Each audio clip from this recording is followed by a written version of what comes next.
What do you want to talk about? It is our promise that we will do our best to stand inside your vortex and call you this way. And if you are too far from the vortex, you won't hear us. We'll just annoy you. So we won't call you forward at all. If you're too far from the vortex, it will be annoying for you and annoying for everyone who's listening in. So as we're reaching around the room for you, if you have something that you want to talk about and we feel that you are in the vicinity of the vortex where there is a possibility of bringing you in relatively easily, those are the conversations that we will have today. We want you to understand that if you are somewhere on this emotional scale where fear and anger and depression are on the far removed end of resistance, and love and appreciation and friskiness are on the other end, where depression and fear indicate your feeling of powerlessness, and joy and love and appreciation indicate your feeling of empowerment, on this emotional scale with all of the emotions in between, the doorway to this vibrational vortex that we are talking about is somewhere between hope and belief. So if you're in the range there, then it's easy to call you in. So we'll be talking today about anything that you want to talk about. We're eager to talk about whatever it is. But we want to give you fair warning that we have complete awareness of what you have already amassed over here in your, what we are calling vibrational reality. What we are calling this vortex of creation, where all things that match your desire have been assembled. All cooperative components have been assembled. The question is, are you a cooperative component? And if you're worried about something, if you're frustrated about something, as Esther thinks back, the few times that her mind moved in the direction of where they were parking the bus, she has to acknowledge that she thought about it from the I know what I don't want standpoint no more than she did I know what I do want. They're also under an acorn tree.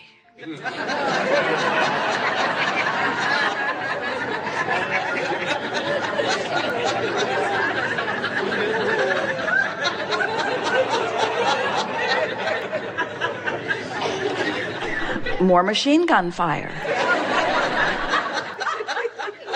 And so when they go to move the bus, it's necessary that they find a ladder taller than anyone you've ever seen to climb up on top of the bus to sweep off the extended rooms, because they can't bring them in when there are nuts on the top of the bus.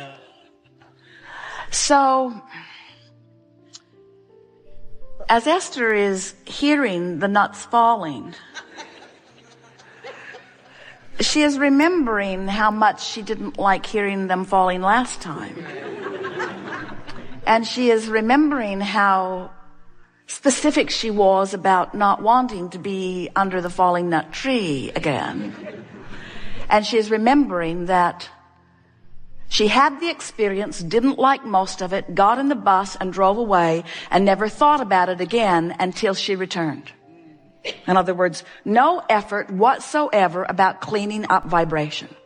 Just living it, complaining about it, not liking it, feeling the injustice of it, threatening to cut the tree down herself. It's a really big tree. And then driving away, not returning to that thought vibration, but leaving it right where it was, waiting for her.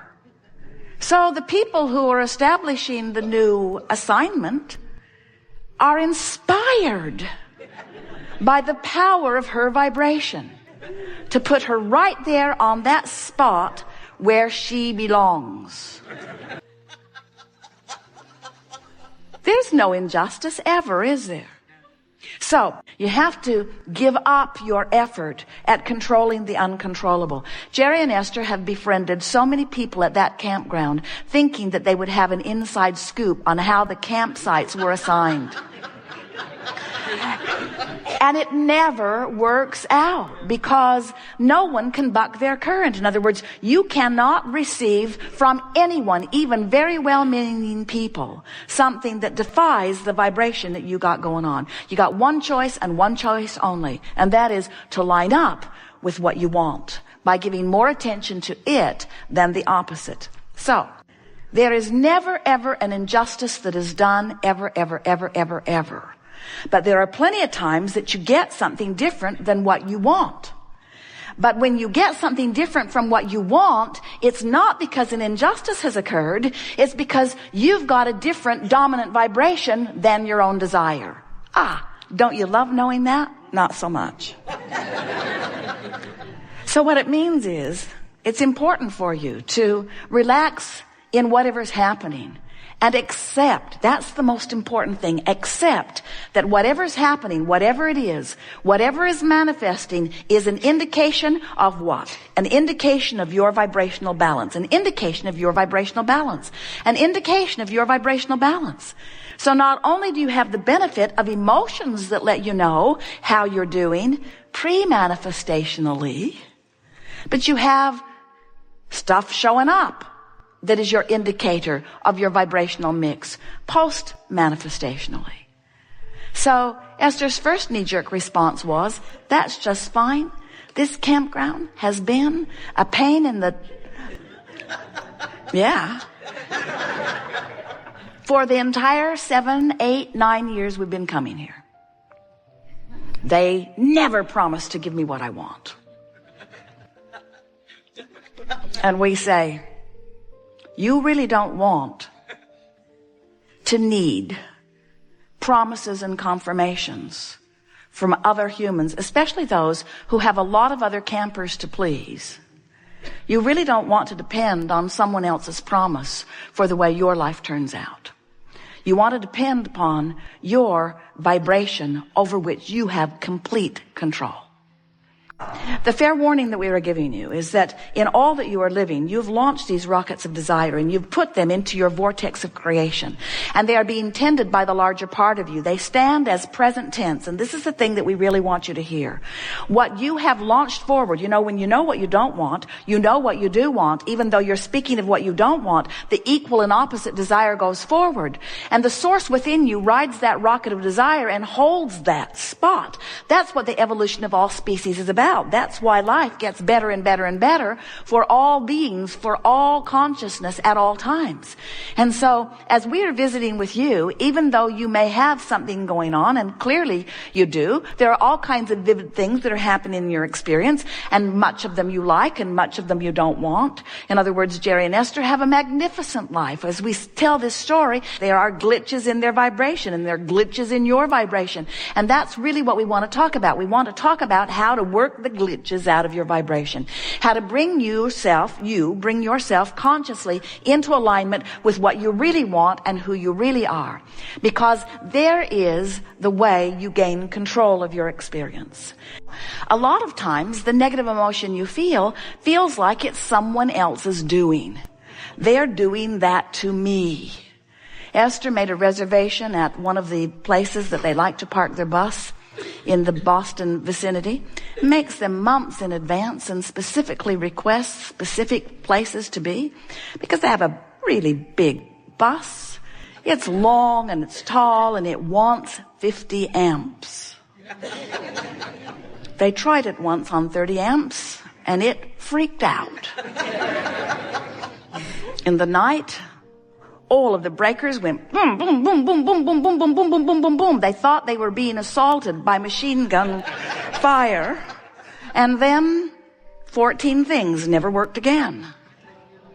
And while they have all been repaired, now they are back in the same place. And the woman says, we only have a 30 amp site for you.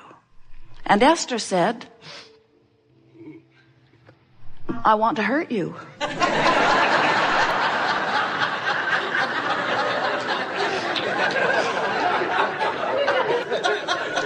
Well, it's a knee-jerk reaction. When someone hurts you, don't you want to hurt them back? And doesn't it feel like it's somebody else's fault? And Esther said, seriously, I would have never, ever, ever agreed to that because we've had experiences in this park with 30 amps.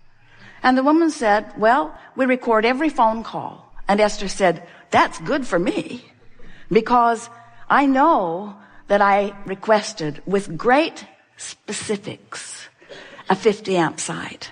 And so they dug up the recording. It was really interesting because In 14 different ways, Esther specifically acknowledged how important it was that they have 50 amps. But in one small, unheard by Esther sentence, the woman had said, sometimes we cannot guarantee, because someone may get there before you do and take the power from your pole. Only she didn't say it in that much specific. She just said, well, I've got you on a 50 amp site and blah, blah, blah, blah, blah.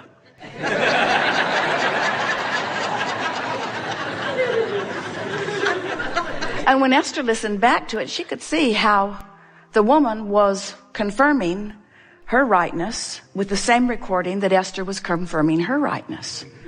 How can we both know that we're right? Now, what we're getting at is, so you're offering vibration all over the place, and that's what we call creating by default. You're doing it because you can't help but do it, but you're not doing it deliberately. Deliberate creating is offering vibration deliberately, which means thinking on purpose, which means thinking and then having some way of measuring the thought. And that's what trips so many of you up, because since you've been so enthusiastic about the manifestations, but since the manifestations are post-manifestational indicators, since mostly you are doing your evaluating of how you're doing by looking at what you've already done, you're sort of behind the process. You get a sense of what we're talking about? If you are only examining what's manifested, then you are really living in the past. Even if it just manifested, you're really living in the past, because long, well, it doesn't have to be so long, but it often is. You've been putting these vibrations out there, and law of attraction has been assembling the cooperative components. But if you are using your eyes and ears and so on to explore how you're doing, it would be like driving your vehicle down the road and only looking in the rearview mirror. It's not a good idea. Oh, look, I ran over that, I ran over that, I ran over that, I ran over that. In other words, not our idea of deliberate creation. But if you become aware of vibration, if you will pay attention to the vibration that you're offering, and the only way that you can pay attention to vibration, because you can't see it yet, it hasn't manifested, is by feeling the vibrational frequency of it, and you do 100% of that through your emotions. Your emotions let you know how you're doing. So here's how it works. You were source energy before you came into this body. Now, you don't remember that. Some of you speculate it, and some of you sense it, and some of you have enough resonance within you to know it. But for the most part, humans don't have any real connection with who you were before you came forth into this physical body. And we're not really big proponents of that anyway, because before you came into this physical body, you were source energy. But even though you are now in this physical body, that part of you still exists. So present tense, it's not something that was. I was non-physical consciousness before I became present physical person in this physical body. The correct way of understanding it is, I am non-physical energy while at the same time I am in this physical body. And if you can accept those two vibrational perspectives or beingness or vantage points, then and only then will you understand what your emotions are telling you. Because your emotions in every moment are the blend, sometimes better, sometimes not so good, the allowing of the blending or the resisting of the blending of who you really are. And the more you're allowing it, the friskier you feel, the more exhilarated you feel, the more passion and clarity and stamina, the more vivid life is, the more love and joy and appreciation you're feeling. But the more you pinch that off, which is what resistance is, which is what thinking thoughts that are counter to who you really are and what you really are knows, when you think those resistant thoughts, then the emotion that you feel is the pinching off, letting you know that you're not fully flowing in the way you intended to. Negative emotion that feels like fear or anger or resentment or disappointment or any of those negative emotions. So the better you feel, the less you are resisting who you are. Now, a more positive way of saying that is, the better you feel, the more you are allowing the whole